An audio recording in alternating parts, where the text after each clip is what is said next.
नमस्ते मेरे भाई, कैसे हैं आप सभी लोग। आपका मन खुश करने के लिए मैं एक बहुत अच्छे एग्जाम की नोटिफिकेशन वीडियो लेके आया हूं। इस वीडियो को शुरू से लेके आखिर तक देखना। सीधे बात शुरू करते हैं। देखिए दोस्तों, जितनी भी हमारी जो है मिलिट्री फोर्स है, चाहे वो बीएसएफ हो गया, बॉर्डर सिक्योरिटी फोर्स, चाहे हमारा सीआरपीएफ हो गया, सेंट्रल रिजर्व पुलिस फोर्स, या फिर मेरे दोस्तों आपका सीआईएसएफ हो गया, सेंट्रल इंडस्ट्रियल सिक्योरिटी फोर्स, या फिर आपका मेरे दोस्तों एसएसबी हो गया, सशस्त्र सेना बल, या फिर आपका आईटीबीपी हो गया जो आपका इंडो तिब्बतन जो बॉर्डर पे फोर्स होती है, या फिर आपका असम राइफल की जो हो गई। ठीक है दोस्त, इन सभी में अगर आपको कांस्टेबल लगना है तो हर साल SSC staff selection commission vacancy निकालता है जीडी की, राइफलमैन कांस्टेबल के लिए। इन पैरामिलिट्री फोर्सेस में आप एसएससी जीडी का फॉर्म भर के जा सकते हो, जिसमें कोई अंग्रेजी नहीं पूछी जाती है। ठीक है दोस्त, लेकिन अगर आपको उस पे सब इंस्पेक्टर की पोस्ट पे लगना है इन्हीं पैरा मिलिट्री फोर्सेस में, तो आपको एसएससी सीपीओ का फॉर्म भरना होगा। सीपीओ के थ्रू आप दिल्ली पुलिस में सब इंस्पेक्टर भी बनते हो अगर आपकी रैंक बहुत अच्छी है। अगर आपकी रैंक कम है तो आप सीआईएसएफ, सीआरपीएफ, बीएसएफ में आप सब इंस्पेक्टर बनते हो। ठीक है दोस्त, लेकिन अगर इन्हीं पैरामिलिट्री फोर्सेस में आपको क्लर्क की पोस्ट पे जाना है, क्लर्क का काम क्या होता है बेसिकली, कि जैसे जवानों की एक टुकड़ी है, सपोज 1000 जवान हैं कहीं पर, तो भाई हर जवान पे कुछ ना कुछ खर्चा होता है कि भाई इनके खाने का मेस का कितना खर्चा हुआ, इनके जो भी हथियार वगैरह है, इनकी सैलरी है, या इनके जो भी कपड़े गवर्नमेंट की तरफ से जो भी सुविधा प्रोवाइड की जा रही है, तो एक जवान पे कितना खर्चा हो, उसकी सैलरी कितनी बननी चाहिए, तो सारा रिकॉर्ड मेंटेन है ना, वो सारी डिटेल जो एक क्लर्क रखता है। ठीक है, तो क्लर्क अगर आपको लगना है, यानी कि इनका जो काम है वो प्रॉपर एक डेस्क जॉब की तरह है, एक क्लरिकल जॉब है, तो बच्चों हम उसको बोलते हैं हेड कांस्टेबल मिनिस्ट्रियल, यानी कि कांस्टेबल से ऊपर लेवल की पोस्ट है। तो इसका नाम उनको समझ में नहीं आ रहा था, तो उन्होंने इसका नाम दे दिया हेड कांस्टेबल मिनिस्ट्रियल। ठीक है बच्चों, और मेरे दोस्त असिस्टेंट सब इंस्पेक्टर एएसआई, ये क्या है, स्टेनोग्राफर। इसे हम स्टेनोग्राफर की पोस्ट बोलते हैं कि जितने भी हमारे आर्मी में ऑफिसर हैं, इंस्पेक्टर हैं, सब इंस्पेक्टर हैं, अगर उनको अपने साथ कोई बंदा चाहिए, कोई स्टेनो चाहिए, तो स्टेनो, या फिर हम समझ लें कि जैसे नेताओं के पीए होते हैं ना, ऐसे अगर किसी को पीए चाहिए इंस्पेक्टर सब इंस्पेक्टर को, तो वो इस पोस्ट के थ्रू भरा जाएगा, जिसे हम बोलते हैं एएसआई स्टेनो। क्लियर है, तो हेड कांस्टेबल से एक लेवल ऊपर है आपका स्टेनोग्राफर। इसके फॉर्म आ चुके हैं।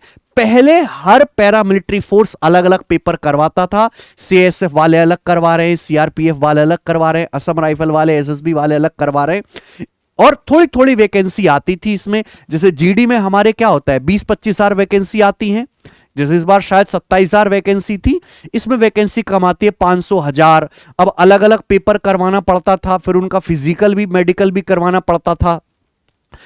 तो इस बार बीएसएफ बॉर्डर सिक्योरिटी फोर्स ने बोला कि भैया हम जितने भी हैं, चाहे सीआईएसएफ हो, सीआरपीएफ हो, असम राइफल हो, आईटीबीपी हो, एसएसबी हो, सभी में जितने स्टेनो और क्लर्क की जरूरत है उनकी भर्ती हम करा के देंगे, सारा एग्जाम हम करवाएंगे। तो उसी के रिगार्डिंग पोस्ट निकाली गई हैं, और टोटल पोस्ट आई है दोस्त 1526 पोस्टें। देखिए इतनी ज्यादा जरूरत है नहीं, क्योंकि अगर आपके पास 1000 ऑफिसर भी हैं तो उनका रिकॉर्ड 5-7 बंदे ही आराम से रख सकते हैं, उनकी सैलरी वगैरह का, स्लिप वगैरह का काम इजीली किया जा सकता है। तो इसलिए क्लर्क की वैकेंसी हमेशा जीडी और सीपीओ की वैकेंसी से कम रहेंगी। ठीक है, चलिए अगर मैं इस वैकेंसी की डिटेल की बात करूं मेरे दोस्तों, तो इसके फॉर्म ऑनलाइन भरे जाएंगे। 9 जून से इसके फॉर्म भरने स्टार्ट हो चुके हैं, और आप 8 जुलाई तक इसका फॉर्म भर सकते हैं, यानी कि आपको 1 महीने का समय मिला है। फॉर्म की जो फीस है 100 रुपए है, ये 100 रुपए आपको देने ही पड़ेंगे। ठीक है, चाहे मेल है फीमेल है वॉटेवर, 100 रुपए आपको देने ही है। ये फॉर्म एसएससी की वेबसाइट पर नहीं भरे जाएंगे, क्योंकि इसका पेपर एसएससी नहीं करवाएगा, इसका पेपर सेपरेट बीएसएफ ही कंडक्ट करवाएगा। तो आपको बीएसएफ की वेबसाइट http:/rectt.bsf.gov.in इस वेबसाइट पे जाके आपको फॉर्म फिल करना है। अगर हम बात करें एज लिमिट की, तो इन्होंने बोला है कि 1 अगस्त 2024 तक आपकी एज 18 से 25 साल के बीच में होनी चाहिए। अगर आपकी एज 18 से 25 साल के बीच में है 1 अगस्त 2024 तक, तो आप यह फॉर्म भर सकते हैं। ठीक है बच्चों? हाँ जी, ये नोटिफिकेशन है, ये नोटिफिकेशन मैं अपने टेलीग्राम चैनल पे चाहे तो डलवा दूंगा मेरे दोस्त। ठीक है, ओके जी। अगर आप जनरल कैटेगरी में एज लिमिट बता रहा हूं 18 से 25 साल, अगर आप ओबीसी से हैं तो आपको 3 साल का एक्स्ट्रा रिलैक्सेशन मिलेगा। यानी कि अगर आप ओबीसी कैटेगरी में हैं तो आपकी एज 1 अगस्त 2024 तक 18 से 28 साल होनी चाहिए। अगर आप एससी एसटी कैटेगरी से बिलोंग करते हैं तो आपको 5 साल का और रिलैक्सेशन मिलेगा। मिनिमम एज 18 और मैक्सिमम आपकी 30 साल, 25 में 5 जोड़ दीजिए, 18 से 30 साल की उम्र के जो भी व्यक्ति हैं वो फॉर्म इसको भर सकते हैं। क्वालिफिकेशन इसमें बहुत ज्यादा नहीं मांगी गई है, आपकी ग्रेजुएशन होना जरूरी नहीं है। आपके मेरे दोस्तों 12th पास होना चाहिए किसी भी यूनिवर्सिटी से, चाहे आप सीबीएसई बोर्ड से हो चाहे किसी स्टेट बोर्ड से हो, 12th आपका पास होना चाहिए। 12th में कोई यहां पे परसेंटेज भी नहीं बताई गई कि आपके 60% हो 75% हो, जस्ट पास यहां पर मांगा गया है। ठीक है ना? Candidate can apply for 1 post only. अब ये चीज मेरे दोस्तों एक चर्चा का विषय। 1 पोस्ट का मतलब ये हुआ कि मेरे दोस्तों 2 तरह की वैकेंसी है, एएसआई स्टेनो और हेड कांस्टेबल। अब एएसआई में जो है और हेड कांस्टेबल में आपका टाइपिंग टेस्ट होता है, एएसआई में आपकी स्टेनो है ना, स्टेनो आपकी चेक करी जाती है, उसका स्किल टेस्ट अलग होता है। तो या तो आप एएसआई के लिए अप्लाई करो या फिर आप हेड कांस्टेबल के लिए अप्लाई करो। अगर आपको स्टेनो आती ही नहीं है, स्टेनो एक ऐसी लैंग्वेज है, एक ऐसी स्किल है जिसको सीखने में 1 साल का समय लगता है। अगर आपको आती ही नहीं है और आप अभी से सीखना चाहोगे तो आप नहीं सीख पाओगे, कोई फायदा नहीं है। तो आप केवल जो यहां पे HCM हेड कांस्टेबल मिनिस्टर वाली जो पोस्ट है उसी को ऑप्ट करेंगे। आपको स्टेनो पहले से आती है तो आप स्टेनो वाली भर सकते हैं। अभी तक मतलब यही है कि आप केवल एक पोस्ट के लिए यहां पर अप्लाई करते हैं। मेल और फीमेल की जो मेरिट होगी मेरे दोस्तों वो सेम होगी। ऐसा नहीं है कि मेल की मेरिट थोड़ी सी जो है ज्यादा होगी और फीमेल की कोई अलग होगी, नहीं, मेल फीमेल के साथ कोई भेदभाव नहीं, दोनों की मेरिट सेम होगी। दूसरी बात, यहां जो मेरिट लगेगी वो ऑल इंडिया बेसिस पे लगेगी। कि ज्यादातर क्या होता है पैरामिलिट्री फोर्स में कि यूपी की स्टेट की अलग मेरिट लग रही है, बिहार की अलग लग रही है, झारखंड की अलग लग रही है, नहीं, ऑल इंडिया, पूरे इंडिया में एक ही कट ऑफ बताई जाएगी। इस कट ऑफ से ऊपर जाओगे तो आपका सिलेक्शन है, इस कट ऑफ से नीचे रहोगे तो आपका सिलेक्शन नहीं है। ठीक है दोस्त, बात करते हैं असिस्टेंट सब इंस्पेक्टर या स्टेनोग्राफर, कॉम्बेटेंट स्टेनोग्राफर या वारंट ऑफिसर, पर्सनल असिस्टेंट जिसको मैंने बताया पीए के तौर पर। तो ये जो पोस्ट है मेरे दोस्तों इसका पे लेवल 5 है और इसका जो पे मैट्रिक्स है, जो बेसिक पे है वो 29,200 से 92,300 बेसिक पे है। यानी कि अगर मेरे दोस्तों अगर मैं इसकी सैलरी की बात करूं मोटा मोटी तो आपकी सैलरी यहां पर मिनिमम 60,000 प्लस बनेगी, 60,000 से ज्यादा आपकी सैलरी बनेगी। अगर आप प्लेन एरिया में हैं, मतलब समतल जगह पे काम कर रहे हैं, जैसे कि आप सपोज दिल्ली जैसे रीजन में ही हैं, अगर आप किसी पहाड़ी एरिया में जैसे कश्मीर वगैरह में, उत्तराखंड में पहाड़ी एरिया में, तो आपको वहां पे एक्स्ट्रा अलाउंसेस मिलेंगे, सैलरी भी थोड़ी ज्यादा हो सकती है, लगभग 10,000 रुपए तक आपको एक्स्ट्रा सैलरी मिल सकती है।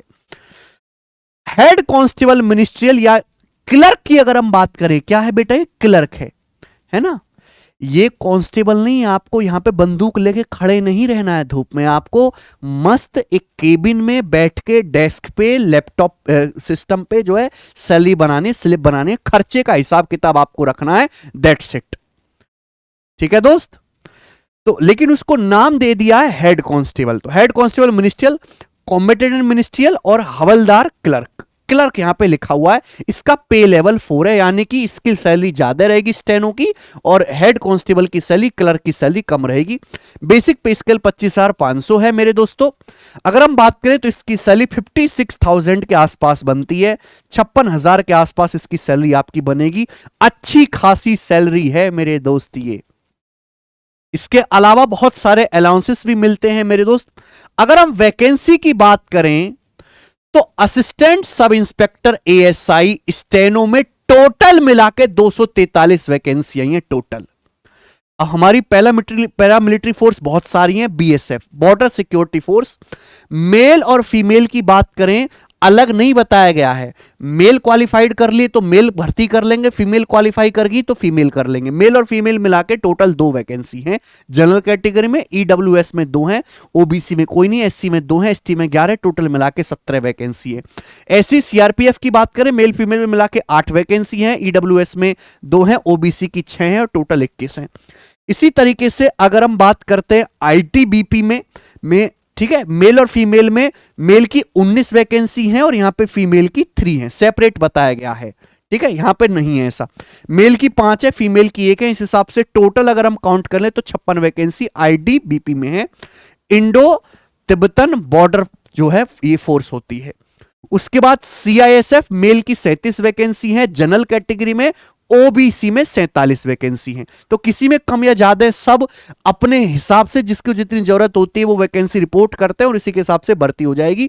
बेशक मेरे दोस्तों आप सीएएसएफ में सिलेक्ट हुए, सपोज आप मेल हैं, आप सीएएसएफ की कट ऑफ क्लियर करते हैं और यहां पे आप पहुंचते हैं, तो लेकिन इसका जो पेपर है वो सीएएसएफ नहीं करवा रहा है, पेपर आपका बीएसएफ ही करवा रही है, ये ध्यान रखिएगा।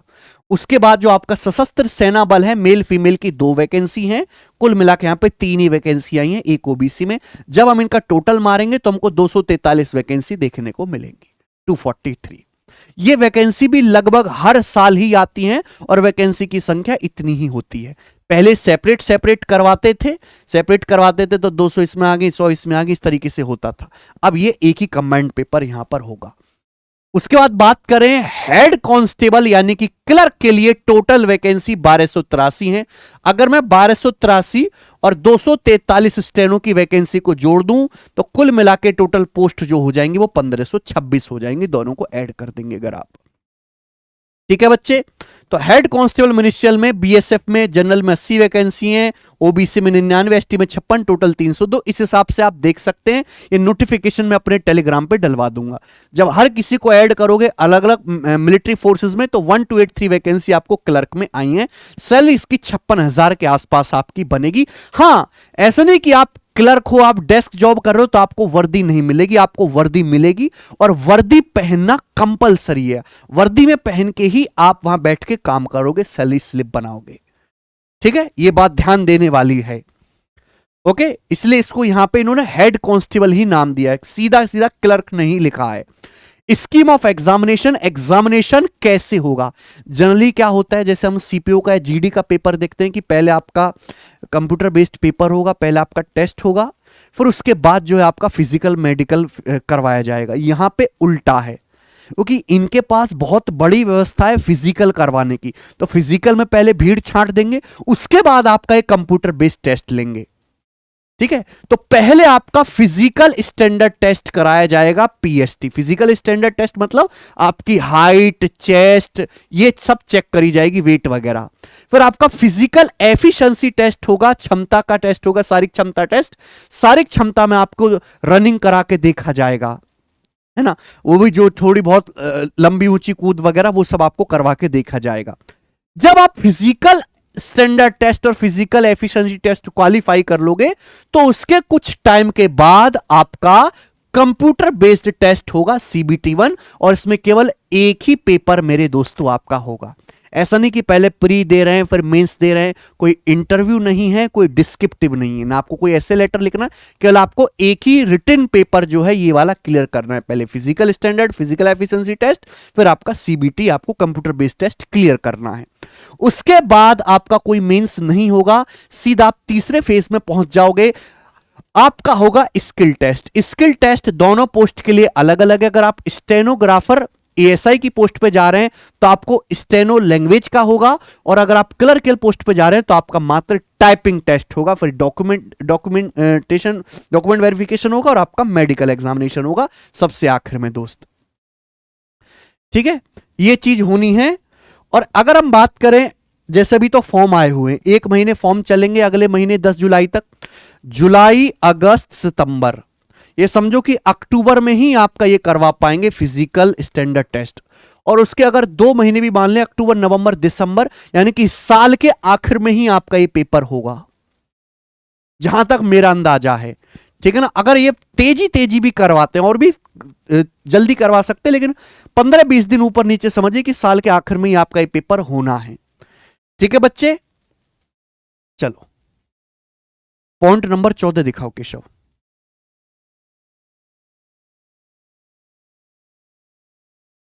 ये नोटिफिकेशन, डिटेल नोटिफिकेशन आप यहां से भी पढ़ सकते हैं।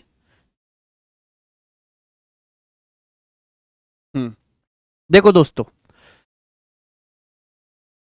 ये आपके सेंटर बताए गए जहां जहां आपका पेपर होगा। स्कीम ऑफ एग्जामिनेशन मैंने आपको बता ही दिया दोस्त कि पहले पीएसटी, पीईटी, फिर सीबीटी, फिर स्किल टेस्ट।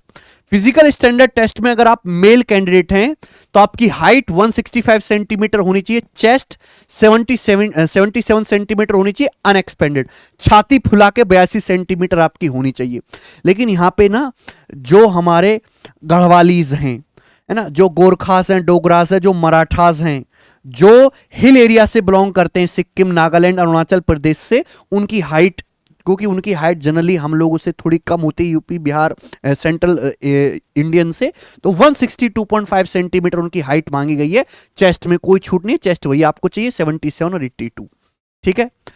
आगे चलते हैं। अगर हम मेरे दोस्तों शेड्यूल ट्राइब एसटी कैटेगरी की बात करें तो इनकी हाइट भी 2.5 सेंटीमीटर कम मांगी गई है। फीमेल कैंडिडेट की मेरे दोस्तों हाइट 155 सेंटीमीटर होनी चाहिए, चेस्ट वगैरह का वहां पे कोई चक्कर नहीं, केवल लड़कियों की हाइट ही चेक करी जाएगी, ठीक है। फिर आपका वेट भी होगा, वेट हाइट के करस्पॉन्डेंस चेक किया जाएगा कि हाइट के पैरामीटर के हिसाब से आपका इतना वेट होना चाहिए। वैसे वेट की कोई इतनी ज्यादा दिक्कत है नहीं दोस्त, ठीक है ना। ओवर और अंडर वेट जो है वो डिस्क्वालिफाइड हो जाएंगे मेडिकल एग्जामिनेशन में, है ना, सबसे आखिर में मेडिकल एग्जामिनेशन में वो क्वालिफाइड डिस्क्वालिफाइड कर दिए जाएंगे। उसके बाद जब आपका फिजिकल एफिशिएंसी टेस्ट होगा कि शरीर में कितनी ताकत है, तो मेल कैंडिडेट को रेस करनी है 1.6 किलोमीटर की 6 मिनट 30 सेकंड में। 6.5 मिनट में आपको 1 मील 1600 मीटर दौड़ना है। फीमेल कैंडिडेट को 800 मीटर रेस करनी है 4 मिनट 45 सेकंड में, जो कि सफिशिएंट टाइम है, आसानी से किया जा सकता है, ठीक है बच्चों। तो ये आपका पीएसटी और पीईटी होगा। अगर हम बात करें मेरे प्यारे भाई, चलो मैं यहां पे बताता हूं, जो पीएसटी और पीईटी क्लियर करने के बाद जो आपका कंप्यूटर बेस्ड टेस्ट होगा उसमें सारे ही सब्जेक्ट पूछे जाएंगे। पेपर ऑनलाइन होगा, कई सारी शिफ्टों में पेपर होगा, तो उसमें नॉर्मलाइजेशन भी होगा, ठीक है। जैसे एसएससी में नॉर्मलाइजेशन होता है वैसे ही कि पेपर का लेवल ऊपर नीचे हो सकता है, ठीक है बच्चों। हिंदी या इंग्लिश, आपके पास चॉइस है कि आप हिंदी के क्वेश्चन अटेम्प्ट करें या इंग्लिश के। ये हिंदी इंग्लिश का मतलब वो नहीं है कि सवाल हिंदी में आएगा इंग्लिश में आएगा, सवाल तो दोनों भाषा में ही आएगा। अब पेपर में कुछ आप हिंदी के क्वेश्चन भी अटेम्प्ट कर सकते हो, इंग्लिश के क्वेश्चंस भी अटेम्प्ट कर सकते हो, एक ही सेक्शन के करोगे, ऐसा नहीं कि कुछ हिंदी कर लेते हैं कुछ इंग्लिश के कर लेते हैं, ठीक है। तो ये हिंदी भाषी जो राज्य हैं, बिहार, हमारा उड़ीसा हो गया, मध्य प्रदेश, राजस्थान, उनके लिए बहुत ज्यादा फायदेमंद है हिंदी। 20 क्वेश्चन आएंगे मेरे दोस्तों और 20 मार्क्स के होंगे, यानी कि एक क्वेश्चन 1 नंबर का है। जनरल इंटेलिजेंस, फिर आपका जनरल अवेयरनेस आएगा मेरे दोस्तों, उसके 20 क्वेश्चन 20 मार्क्स के होंगे। अगर हम न्यूमेरिकल एप्टीट्यूड की बात करें यानी कि गणित की, तो गणित के 20 क्वेश्चन आएंगे 20 मार्क्स के। क्लरिकल एप्टीट्यूड, देखो ये बड़ी नई चीज है क्लरिकल एप्टीट्यूड, बेसिकली इसका मतलब रीजनिंग ही है ना। ये जो है रीजनिंग है ये मेरे दोस्तों, रीजनिंग। और यानी कि अगर ये 20 सवाल है ना, 20 नंबर के, तो रीजनिंग के 15 क्वेश्चन है, बाकी 5-6 सवाल आपके जो है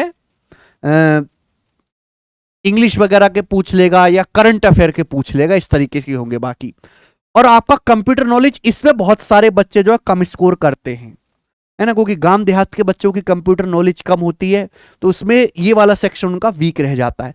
कट ऑफ इसकी बहुत ज्यादा हाई जाती नहीं है, क्योंकि इसमें नंबर ऑफ फॉर्म्स कम होते हैं और फिजिकल में बहुत सारी भीड़ पहले ही छट जाती है, ठीक है ना। क्रीम ज्यादा पढ़ने लिखने बच्चे फिजिकल में कमजोर, वो निकल जाते हैं पहले ही।